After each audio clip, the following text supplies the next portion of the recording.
संबल हिंसा में UP police का समर्थन करना मुस्लिम महिला को पड़ा भारी। शख्स ने अपनी ही पत्नी को बताया काफिर, दिया 3 तलाक। क्या योगी सरकार शख्स के खिलाफ लेगी तगड़ा एक्शन? इकरा हसन को बीजेपी नेता साध्वी निरंजन ज्योति का करारा जवाब।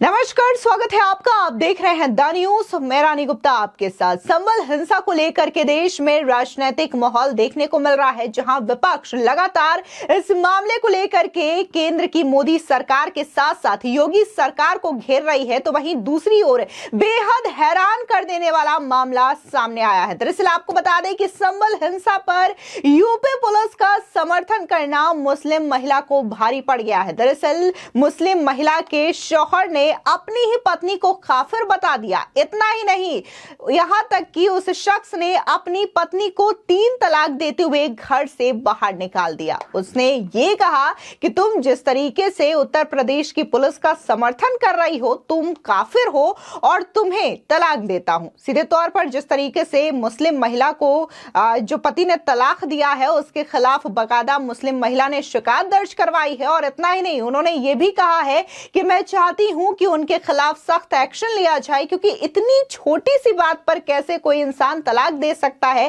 कैसे मुझे काफिर बता सकते हैं और कैसे मुझे घर से निकाल सकते हैं। आपको बता दें कि पत्नी ने विरोध करते हुए कहा कि यदि पुलिस के ऊपर कोई पत्थर मारेगा तो उसे भी अपने बचाव का अधिकार प्राप्त है। ये बात पति को नागवार गुजरी और पत्नी को 3 तलाक दे दिया।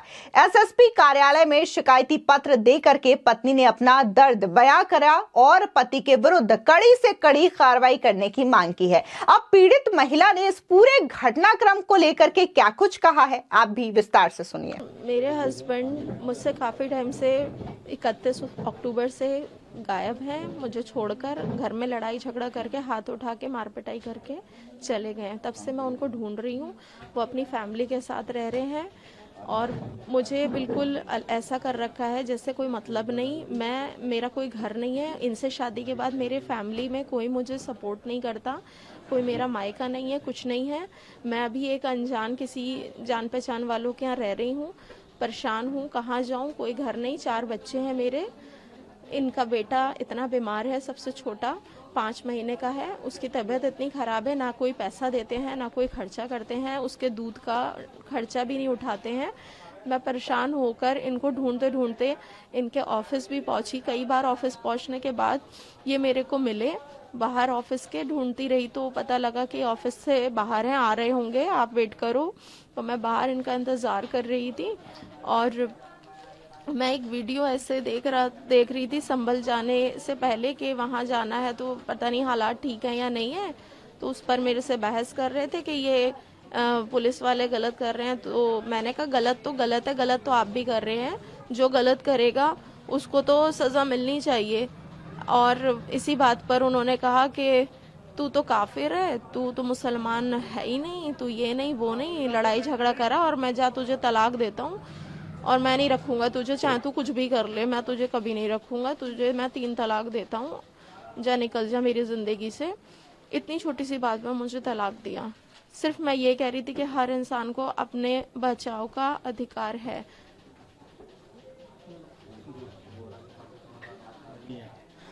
सर, मैं अब यही चाहती हूँ कि उनके साथ इस बारे में पूरी कार्रवाई की जाए, साथ दिया जाए मेरा। मैं बहुत परेशान हूँ। उनका बेटा है, वो उसको भी नहीं देखते हैं। तो बस सब कुछ मैं चाहती हूँ ठीक हो। क्या प्रतिक्रिया है आपकी संबल में जो इंसिडेंट है उसको लेकर? आपकी क्या प्रतिक्रिया है? सर, हालांकि मुझे भी तकलीफ़ है जो लोग नहीं रहे, लेकिन इस जगह कोई भी इंसान होता अपने बचाव के लिए कुछ ना कुछ वो करता। तो दोनों पक्षों का अपना अपना कहीं ना कहीं गलत भी रहा और सही भी रहा। सबको अपना राइट है सर इस दुनिया में बचने के लिए। अगर कोई उसके ऊपर हाथ उठा रहा है तो सेल्फ डिफेंस में वो भी पलट के वार कर सकता है। और कुछ कानून होते हैं, अगर कोई तौर तरीका है किसी चीज़ का लड़ने का तो वो कानून है। मैं भी तो कानून का सहारा ही ले रही हूँ। मैं भी तो यहाँ आई हूँ कानून के पास, तो मैं भी लीगली हर चीज़ चाहती हूँ। तो वो जो हुआ वो भी लीगली तरीके से किया जा सकता था। बस इतना ही कहना चाहूँगी। आपको बता दें, जिस तरीके से मुस्लिम महिला ने ये जो शिकायत की है और सरकार से कार्रवाई की मांग की है, इसको लेकर के एसपी सिटी कुमार रणविजय सिंह का बयान भी सामने आया है। क्या कुछ उन्होंने इस पूरे घटनाक्रम पर कहा है, सुनिए उनका ये बयान। इसमें लाजपत नगर मोहल्ला है, थाना कटघर क्षेत्र में। वहाँ पे एक महिला ने अपने पति के ऊपर आरोप लगाया है।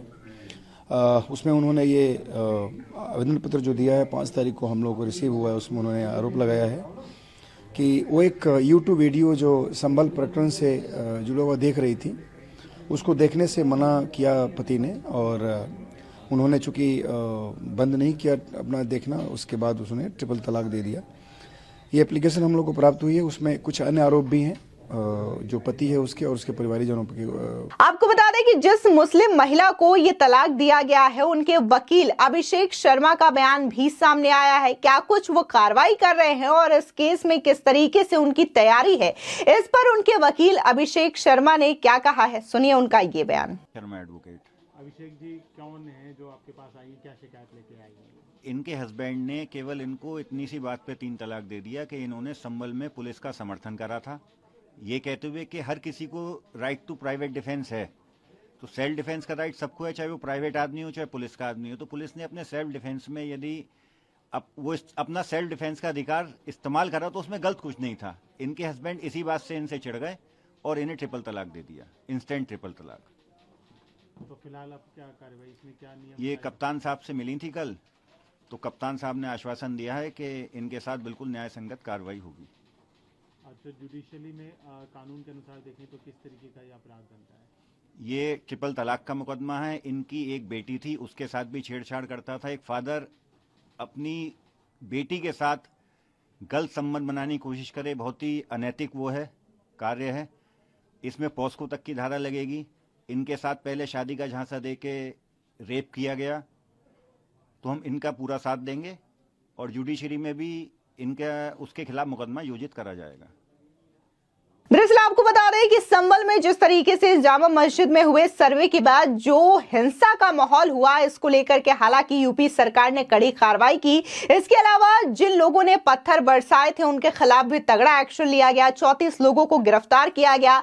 400 से ज्यादा ऐसे लोग हैं जिनको चिन्हित किया गया और उनकी भी गिरफ्तारी की कवायद तेज है। इतना ही नहीं, पोस्टर्स रिलीज किए गए हैं और बाकायदा योगी सरकार ने तो अधिकारियों को निर्देश देते हुए ये तक कह दिया है कि जिन्होंने सार्वजनिक संपत्ति को नुकसान पहुंचाया है उनसे ही इनकी भरपाई करवाई जाए। यानी कि जिन दंगाइयों ने सार्वजनिक संपत्ति को नुकसान पहुंचाया है, खर्चा भी उन्हीं से वसूला जाएगा। अब इस मामले को लेकर के और योगी सरकार के इस आदेश को लेकर के समाजवादी पार्टी की सांसद इकरा हसन का बयान भी सामने आया है। उनका कहना है कि अगर वसूली करना ही है तो दंगाइयों से पहले अधिकारियों से की जानी चाहिए, क्योंकि उत्तर प्रदेश के अधिकारियों ने वहां पर ऐसा माहौल बनाया जिसकी वजह से ये पूरा का पूरा सिलसिला वहां पर देखने को मिला और ये चीजें हिंसक झड़प में तब्दील हुई। सुनिए सांसद इकरा हसन का ये बयान। देखिए, ये राइट टू फ्रीडम का उल्लंघन है और अगर इस तरीके से सरकारें निजी जीवन में हस्तक्षेप करने लगेंगी तो हम एक डेमोक्रेसी नहीं, हम फिर एक तानाशाही के उस पर चले जाएंगे और वही भाजपा की सरकारों की कोशिश रही है। तो मुझे नहीं लगता ये सही है। और हमारी जो देश की खूबसूरती है, यहाँ पर अलग अलग कल्चर्स को मानने वाले लोग हैं, ट्राइबल लोग हैं और तरह के रिलीजन को मानने वाले लोग हैं। यही हमारी देश की खूबसूरती है। तो उन सब पर इस तरीके से प्रतिबद्ध लगाना बिल्कुल गलत है, कॉन्स्टिट्यूशन के खिलाफ है। और संभल में जो घटना हुई है उसको लेकर उत्तर प्रदेश की सरकार ने कहा है कि जो लोग इसमें फसाद किया था, जो दंगा किया था, उन लोगों से वसूली की जाएगी। देखिए, सबसे पहले वसूली अगर किसी से हो तो अधिकारियों से होनी चाहिए और जैसा अभी हमें मालूम पड़ा है, योगी जी ने कहा है कि उनके पोस्टर लगेंगे।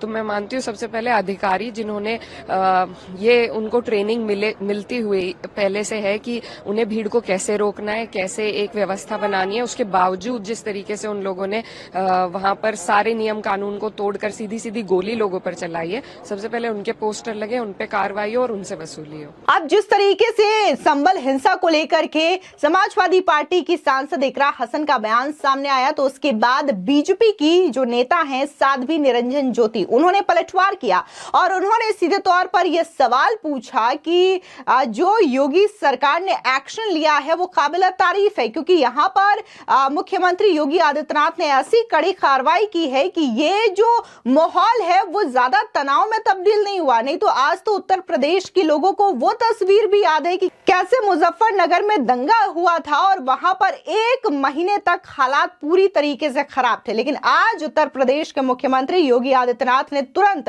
संभल में एक्शन लिया और इन तमाम दंगाइयों के खिलाफ कार्रवाई हो रही है। सुनिए बीजेपी की नेता साध्वी निरंजन ज्योति का ये बयान। प्रदेश के माननीय मुख्यमंत्री जी हम सुविधा सबको दे रहे हैं, पक्षपात किसी के साथ नहीं कर रहे, लेकिन जो सौहार्द बिगाड़ने की कोशिश करेगा मुख्यमंत्री जी कड़ा एक्शन लेंगे। कोर्ट के आदेश पर, माननीय न्यायालय के आदेश पर सर्वे के लिए आदेश हुआ था, सर्वे टीम गई थी। यदि वो सुनियोजित तरीके से दंगा नहीं हुआ होता, उसको दंगा नहीं कह सकती। दंगा तो 2 समुदायों के बीच में होता है। एक तरफा पत्थरबाजी हुई पुलिस के ऊपर और वहां जो सर्वे टीम गई थी। भाई यदि मंदिर नहीं है तो सर्वे से क्यों घबरा रहे हैं? सर्वे होने देना चाहिए। लेकिन कुछ लोगों को आग में घी डालने का मौका जो मिला है, शायद वो समाजवादी पार्टी के मुखिया भूल गए। 2012 में मुजफ्फरनगर 1 महीने तक दंगों की भेंट चढ़ा रहा था। लेकिन मैं माननीय मुख्यमंत्री जी को बधाई देती हूँ कि तत्काल संभल में उन्होंने एक्शन लिया और जिन्होंने संपत्ति का नुकसान किया उनकी भरपाई उनसे करवाएंगे। बांग्लादेश में हो रहे हैं। दरअसल आपको बता दें कि संभल बवाल के बाद अलर्ट लगातार जारी है। शुक्रवार को जुमे की नमाज संपन्न कराने के लिए जामा मस्जिद के साथ ही शहर और गांव की सभी मस्जिदों के बाहर भारी पुलिस फोर्स तैनात रही। इसी के साथ ही उलेमा ने भी अमन शांति की अपील भी की, 5 वक्त की नमाज पढ़ने की नसीहत की और लोगों से मदद करने पर जोर दिया। जुमे की नमाज के लिए शहर को 10 जोन और 43 सेक्टर में बांटा गया था। इसके तहत ही जामा मस्जिद के अलावा शहर की तमाम मस्जिदों के बाहर सुरक्षा के पुख्ता इंतजाम किए गए थे। पुलिस ने ड्रोन की भी व्यवस्था रख रखी थी। सुबह 10 बजे से ही शहर के सभी स्थानों पर सुरक्षा के इंतजाम कर दिए गए थे और दोपहर 12 बजे के बाद मस्जिदों में नमाजियों का जाना शुरू हो गया था। जामा मस्जिद में शहर इमाम सैयद मासूम अली ने लोगों को बताया कि हम सभी को अमन के साथ रहना है। इसके साथ ही उन्होंने नमाज पढ़ने की ताकीद की। बोले कि नमाज पाबंदी के साथ अदा करें, किसी के बहकावे में नहीं आए।